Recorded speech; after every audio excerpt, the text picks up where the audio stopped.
તો hello guys, જે આપણે 28 તારીખે ઓનલાઈન જે વસ્તુ મંગાવી હતી આજે ફ્લિપકાર્ટમાંથી આવી ગઈ છે। તો આજે આપણે એનું અનબોક્સિંગ કરીએ અને એ વસ્તુ કેટલી મસ્ત છે તમને બતાવવા જઈ રહીશ। જોઈ શકો છો તમે। ચલો તો આપણે આનું અનબોક્સિંગ કરી નાખીએ। જોઈ શકો છો તમે, એનું અનબોક્સિંગ આપણે કરી નાખ્યું છે।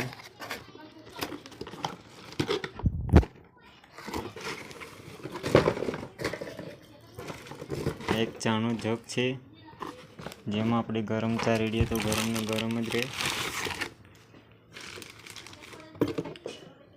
જોઈ શકો છો તમે,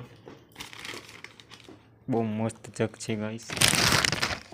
જેવો મેં મંગાવ્યો તો એવો જ જગ છે, ફૂલોવાળી ડિઝાઇન। ગાઈસ, ફ્લિપકાર્ટમાં કોઈ પણ વસ્તુ ફેક નથી આવતી અને બધી ઓરિજિનલ આવે છે। તમે જોઈ શકો છો, આ જગ મને 440 રૂપિયામાં પડ્યો છે। તમે માંગો તો તમે પણ ઓનલાઈન મંગાવી શકો છો। તો ગાઈસ, જેવો મેં મંગાવ્યો તો એ જ જગ આવ્યો છે, બહુ સરસ છે। તો ફ્લિપકાર્ટને ફોલો કરો અને ફ્લિપકાર્ટમાંથી વસ્તુઓ તમે મંગાવી શકો છો। એકદમ મસ્ત મસ્ત વસ્તુઓ આવે છે ગાઈસ, તમે જોઈ શકો છો, બહુ સરસ છે। તો મળીએ આપણે આગલા વિડીયોમાં।